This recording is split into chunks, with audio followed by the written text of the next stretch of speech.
I just love what is happening with Midnight Oil.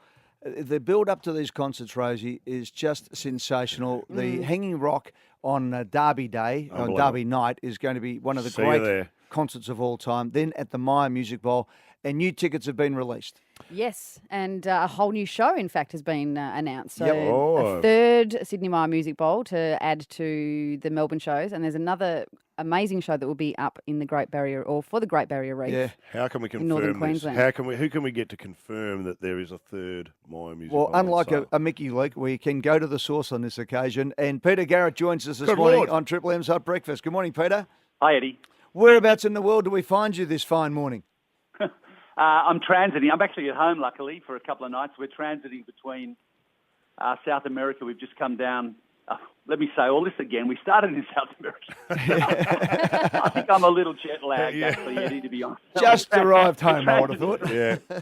Yeah, that's transiting between South Africa and the States on our way back to add some shows in America and Canada. It's been a colossal effort so far. What's been the highlight for you? You said just coming from South America. What have you enjoyed the most? Oh, look, it's been incredible, Mick. I think just blown away, really, by the numbers of people that have come out to see us, and the fact that there's been a big audience still there. Probably a couple of the highlights that include some of the big festivals we've been doing in France, and just a whole bunch of people coming along and playing big shows. It's been a blow-up for us, you know. We didn't expect it to be quite like this, so we're still kind of just getting used to the fact that there's so many people out there that want to hear the band. Mate, the level of excitement in Melbourne is fever pitch. I went the other night to see Jerry Seinfeld over there at Hisense Arena, and we were walking back, and the whole crowd was walking back towards Swan Street, and under the Punt Road Bridge was a massive street poster for Midnight Oil.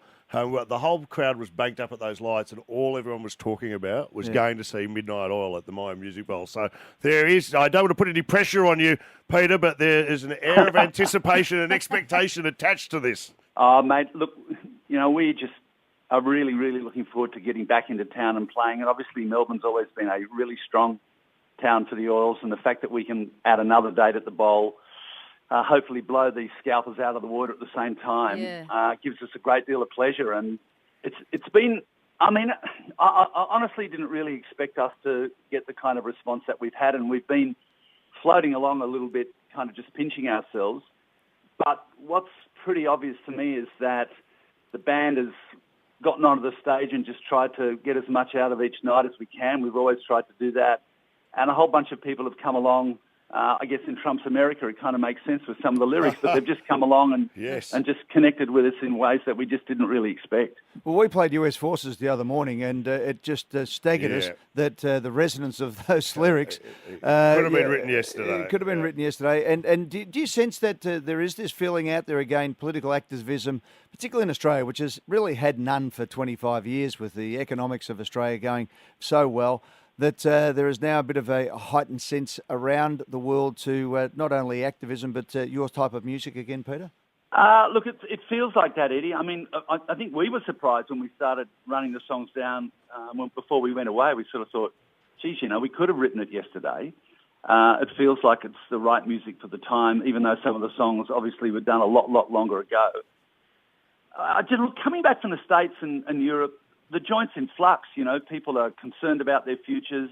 You've got extreme politics on the run, and you've also got big issues about the equity thing, that people aren't getting very well paid, and lots of small numbers of people making a lot of dough, and not many people making much in the middle there, or the middle class getting squeezed, and of course climate change and a bunch of other issues. So I think there are people who sing and play to those things, but maybe not the same way that we do.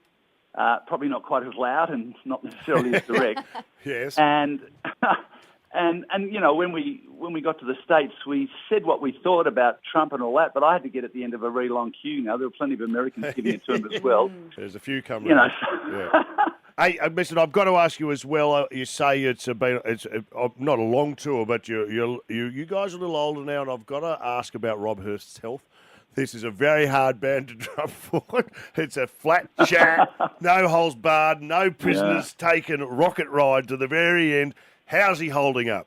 He's holding up pretty well, actually. I mean, when we've been doing theatres and smaller shows, We're playing up to 2 hours a night. Yeah. We're really giving the catalogue a work over, and he's up doing it all right till the very end and singing strongly as well. I mean, we did get ourselves a little. I've never been a rehearser, guys. Yeah. I'm not someone that particularly has, but we did actually spend some time running the stuff down before we left town.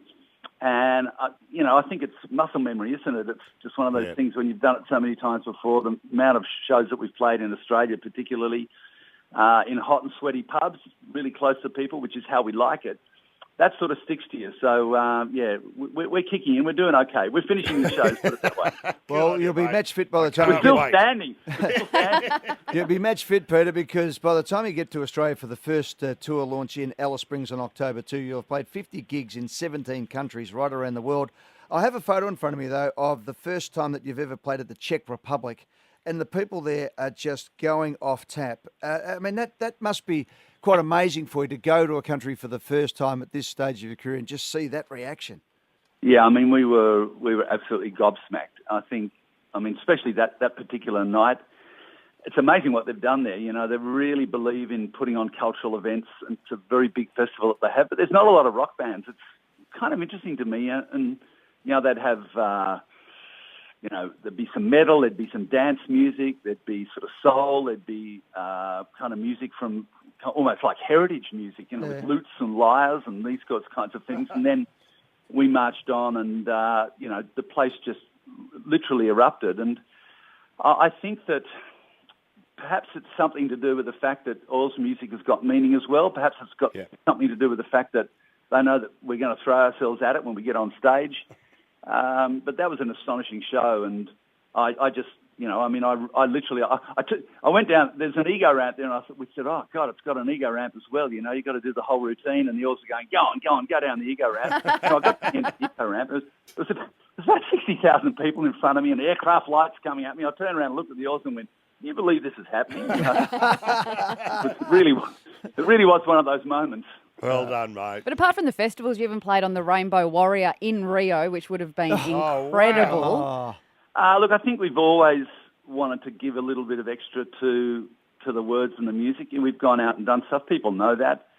They might not always agree with it, but I think they know that that's what we do, and we'll step out. And catching up with the Rainbow Warrior in Rio was actually another incredible experience. And they have got some battles on their hands over there in South America, particularly in Brazil. You've got governments that are coming undone. There's quite a bit of corruption at high levels. And people on the street really need that opportunity to go out and express themselves. And the Rainbow Warrior was in town. A lot of people were visiting, and it just seemed like a natural thing for us to do was to go and do the job. It was just incredible. And nowadays, of course, you can film it with these drones that sort of fly in at every angle. So we got some nice shots of the Rainbow Warrior sitting in the harbour as we got up and did the show. That's great. Right, I look forward to seeing it. You better go and have a lie down, get your beauty sleep, and get yourself... Work out where I am. And, mate, we're all wrapped that you're doing this gig up at the Barrier Reef as well to bring attention to the Barrier Reef, but also support everyone who's up there trying to keep this magnificent, once pristine area of the world intact. And good on you for doing that and bringing the effect to it. But also, we can't wait to just see the brilliance of the band and the fun and the great songs, the lyrics and the thinking that goes behind it all. And it's going to be a ripper. And Rosie, today these tickets for the new concert, which is on Wednesday, November 15 at the Sydney Myer Music Bowl, go on sale. Yes, at noon today. They will be snapped up. Thanks, Peter. Good luck, mate.